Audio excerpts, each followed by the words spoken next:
Ngozi shoves Adana suddenly toward the river's edge, her face twisted with malice. Adana stumbles dangerously, toe slipping on wet stones, balance breaking. She falls into the river, water erupting in a dramatic splash as the current takes her. Ngozi breathes heavily, scanning around nervously to see if anyone witnessed her crime. The river ripples ominously, silence thick as if nature itself mourns. Ngozi drops her pot and boats, crying fake panic as she runs back to the village.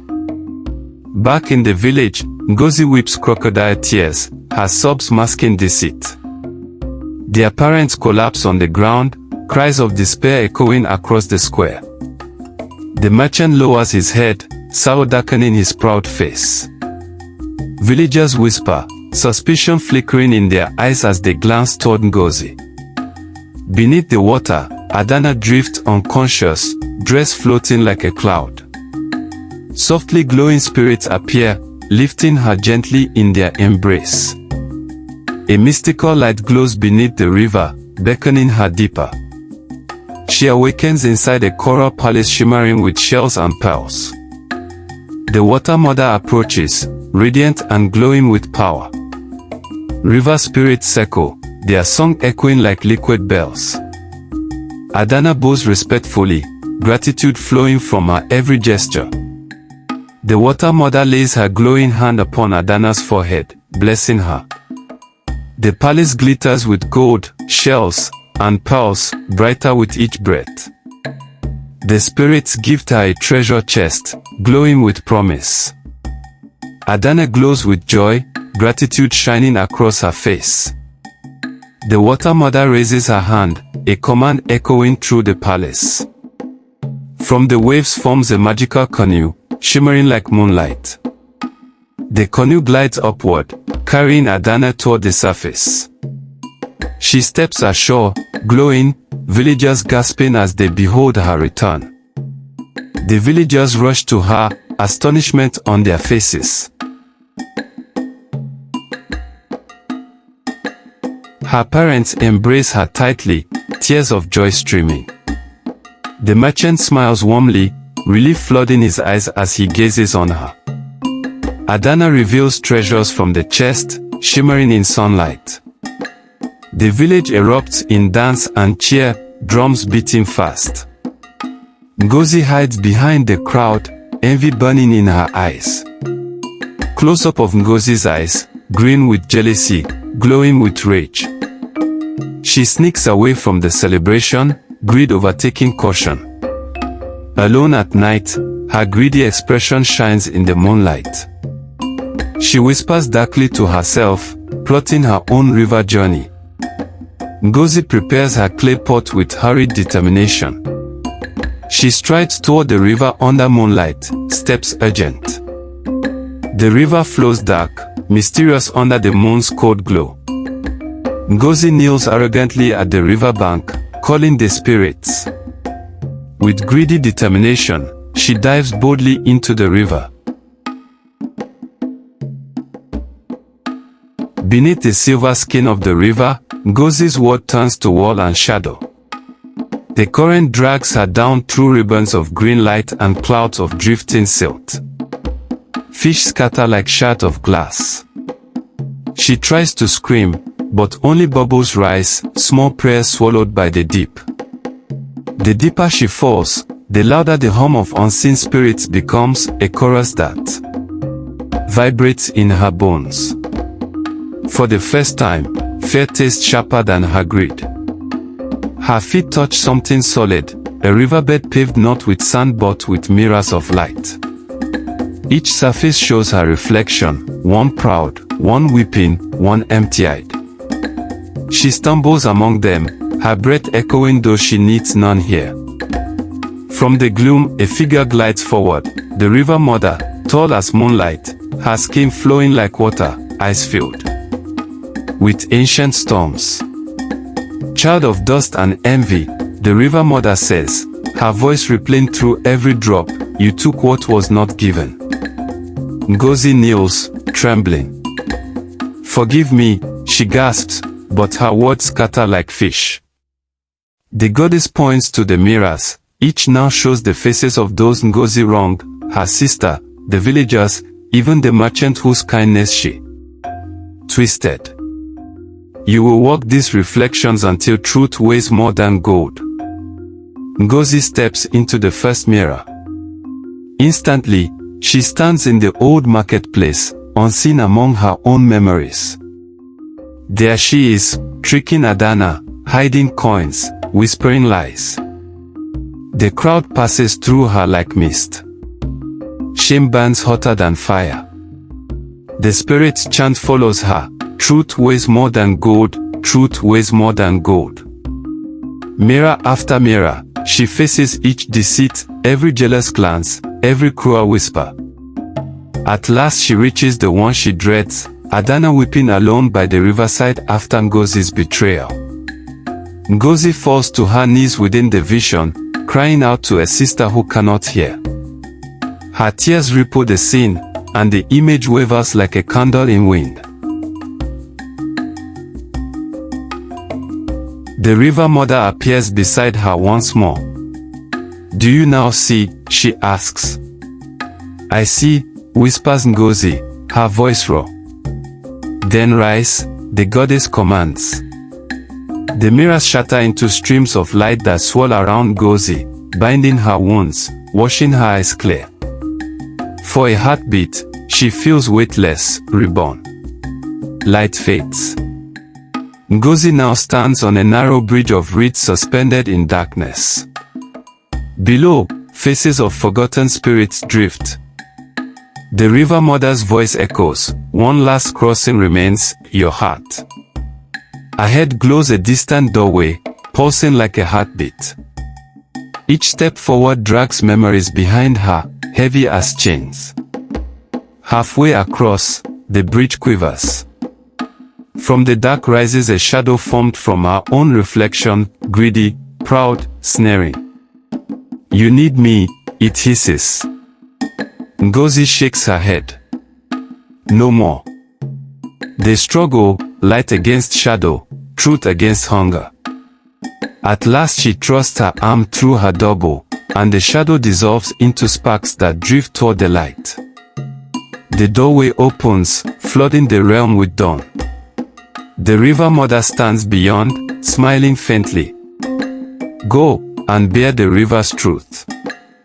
She touches Ngozi's forehead, ripples of silver spread through the air. The world tilts, and water becomes wind. Ngozi feels herself rising toward the surface, lighter than forgiveness itself. She bursts through the river's skin into daylight, gasping. The village shore gleams nearby. Adana stands there, startled, rushing forward. Ngozi crawls onto the sand, soaked and trembling. Sister, she whispers. Adana kneels, hesitating, then gathers her into an embrace that smells of salt and forgiveness. The river glimmers behind them, silent witness to mercy. The sun spills gold across the village as word spreads. Ngozi has returned, from the river that never gives back. The elders gather in awe. Mothers whisper prayers. Children peer from behind baskets. Adana keeps her arm around her sister, whose eyes no longer burn with pride, but shimmer with quiet sorrow. The eldest woman of the clan, Mama Ozioma, steps forward. Her staff taps the earth thrice, judgment and blessing. The river has spoken, she declares. When spirits return one of their own, we must listen. Ngozi kneels, her forehead pressed to the dust. Let me serve, she says, where once I took. Days pass. The once proud sister now rises before dawn, sweeping the village paths, fetching water for elders, tending Adana's home. Each gesture is a prayer of repentance. At night, she sits beside the river, whispering to its ripples, thank you for letting me begin. Again. The villagers begin to forgive. Children wave to her again. Women leave baskets of cassava at her doorstep. The same merchant who once sought Adana's hand returns, curious about the tale of a woman who faced spirits and lived. Adana's cheeks glow when their eyes meet again. That evening, under the full moon, drums call the village to the square. Mama Ozoma announces, the gods have tested and restored. Let peace return to this home. She lifts her staff toward Adana and Ngozi. Two hearts, once divided, now whole. The crowd cheers, their voices echoing like waves against the hills. As the crowd disperses, Adana and Ngozi sit beneath a palm tree. Fireflies drift between them. Do you truly forgive me? Ngozi whispers. I forgave you the moment the river took you, Adana replies softly. I only prayed you'd find your way back. They clasp hands, tears mingling with laughter. The next morning, the merchant comes bearing gifts, not of gold, but of cloth, spice, and song. For Adana, he says, whose kindness humbles men. He bows before both sisters. Ngozi lowers her gaze in gratitude, whispering, you honor us. The merchant smiles. The river has already done that. Preparations begin for Adana's wedding. The village bursts into color, baskets of palm wine, strings of coral beads, and bright cloth dancing in the wind. Ngozi helps with every detail, tying wrappers, braiding hair, even fetching flowers from the hills. Her laughter returns, lighter, free of envy. Night before the ceremony. Ngozi stands alone by the river, moonlight painting her face. River mother, she whispers, I owe you my soul. The water ripples, forming the faint outline of a smiling woman. Life kindly, the whisper answers. That is all the debt we seek. Ngozi bows, tears gleaming like stars. Dawn breaks, the day of Adana's wedding. The drums awaken the sky. Villagers dance barefoot through dew. Adana emerges in radiant white and red, her beauty shimmering like sunrise. Ngozi walks beside her, carrying the bridal veil, proud not as a rival but as a sister reborn. The village square glows with dawn's first gold. Palm fronds sway like dancers, and smoke from the cooking fires twists skyward in lazy spirals.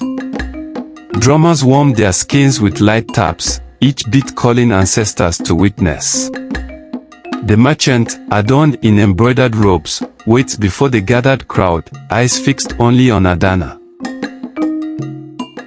Adana steps forward, escorted by the maidens. Her veil shimmers, thin as dawn mist, woven with shells that chime at each step. The crowd gasps, beauty not just seen but felt, as though the river's light walks with her. Ngozi follows close behind, her eyes bright, her smile unburdened. The priest, an old man with cowries in his beard, raises his staff. Today, love weds. Wisdom and kindness weds courage. He motions to Adana and the merchant. May the spirits tie your hearts as tightly as the river binds the land. He pours libation onto the earth, water first, then palm wine. Ngozi watches as the priest blesses her sister, her heart heavy with gratitude. She remembers the river's judgment, the voice of the goddess, the mirrors of her sin, and feels a quiet joy that she could witness this moment at all. Thank you, she whispers to the unseen water.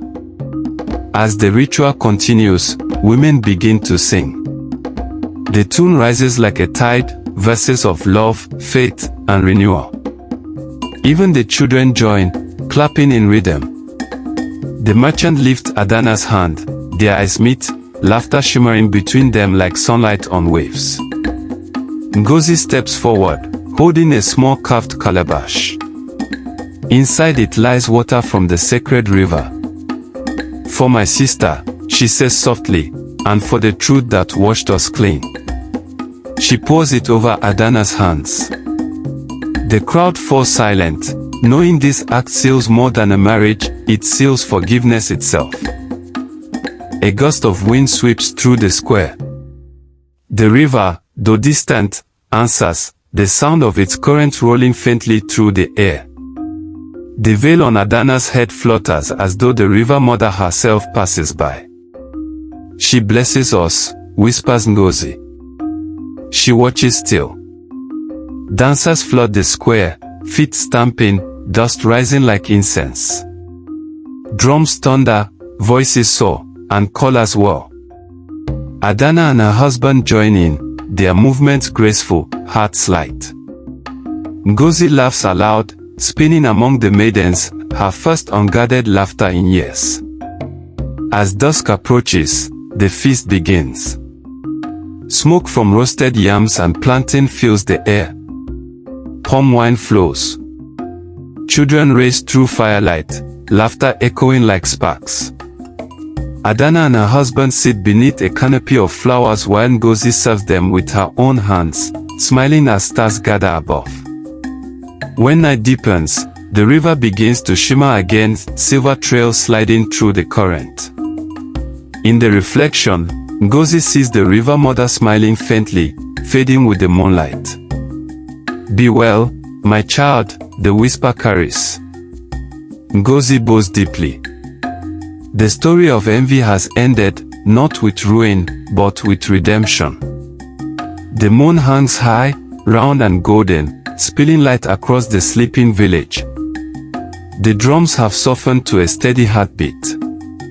Ngozi sits apart, near the edge of the square, watching her sister and the merchant share laughter by the fire. She smiles, not from envy, but from quiet contentment.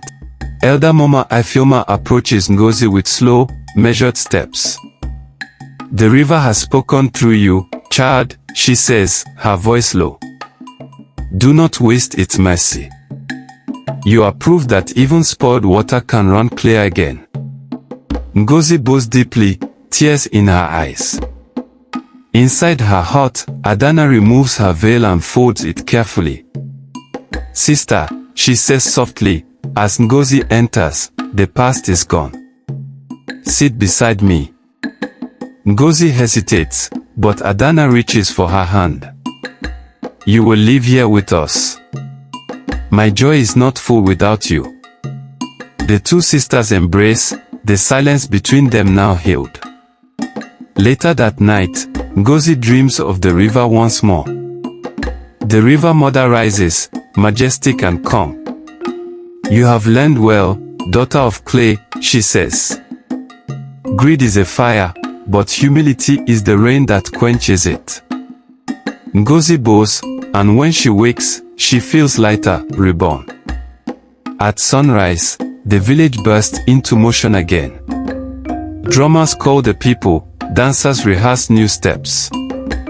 A messenger arrives from the merchant's homeland, bearing gifts, fine fabrics, coral beads, and gold bracelets. He bows before Adana, calling her Queen of Kindness. Among the gifts is a silver comb carved like a wave.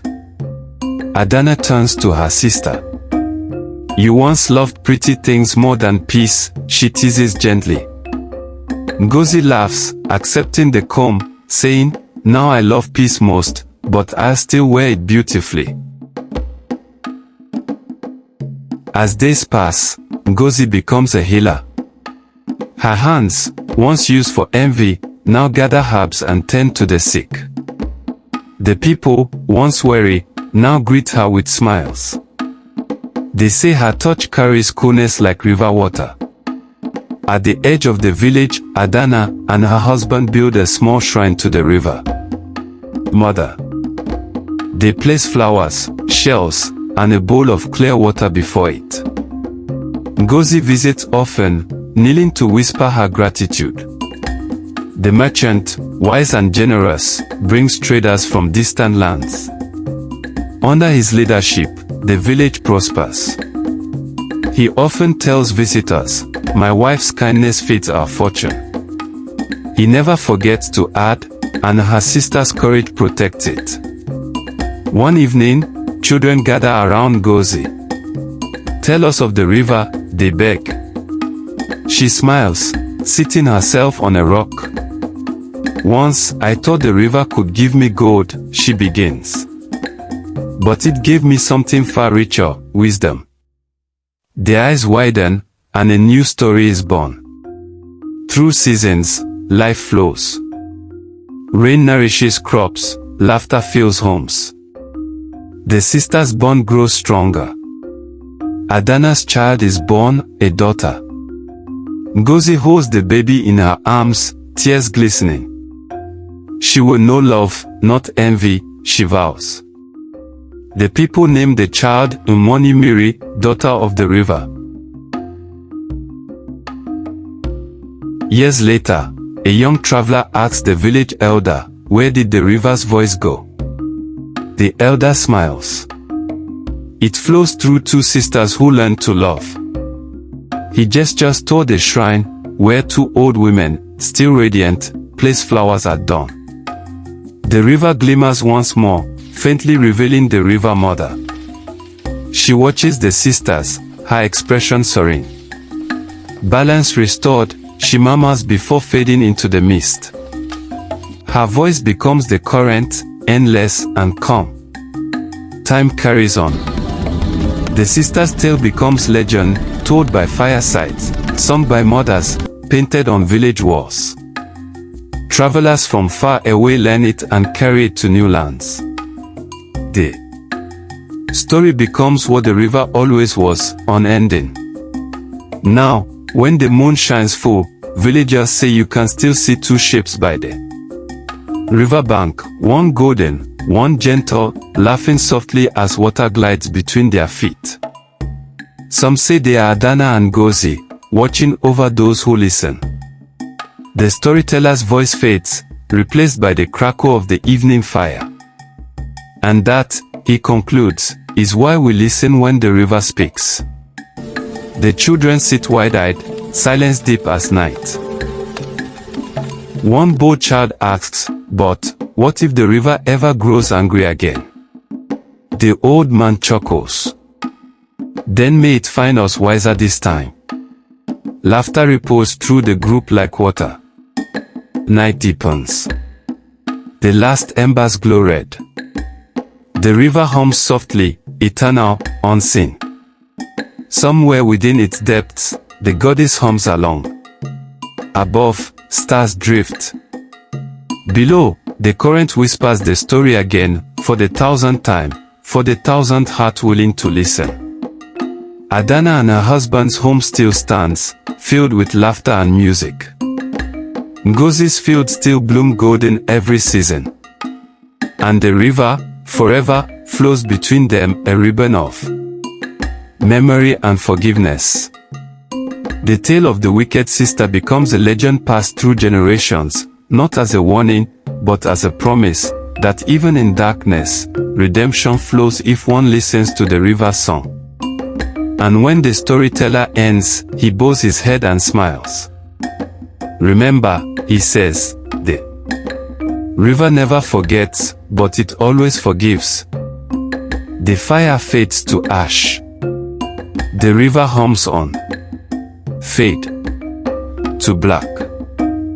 The moonlight stretches across the water, and for a fragile instant the shadows return to play. Villagers say they glimpse the sisters' silhouettes holding hands as the current hums a lullaby. Stories pass between elders and children, braided like river reeds. A traveling minstrel records the tale in a careful song, his fingers tracing patterns on a wooden lute. The melody travels downriver, finding new mouths and ears, carrying the sisters' lesson beyond the hills. In distant towns, children whisper the name Nwani Miri and press flowers to their chests, sending gratitude to a river they have never seen. The story becomes a bridge between place, memory, and the small mercies people offer one another. Back home, the shrine by the stream gains a new bowl each year, filled with water and petals. Families pass by to renew their vows to honesty, to gentleness, and to listening. Ngozi's name is spoken in thanks. When storms come, villagers call to the river with songs instead of fear. They remember the lesson: a force can punish and yet still heal, a current can be both sword and cradle. Their songs are offerings, small, faithful, and endless. Ngozi grows old with dignity. Her hands are worn, the scars faded into stories. Children of the village run to her for a tale about humility. She tells them with a smile and a wink, then sends them to play in the shallows. On nights when the moon is unusually bright, elders tell of the river mother's small gifts: salt for the soup, a sudden sprout in a dry patch, a cool breeze that guides weary travelers home. The river watches, and the village answers in kindness. At last, the tale draws to an easy close.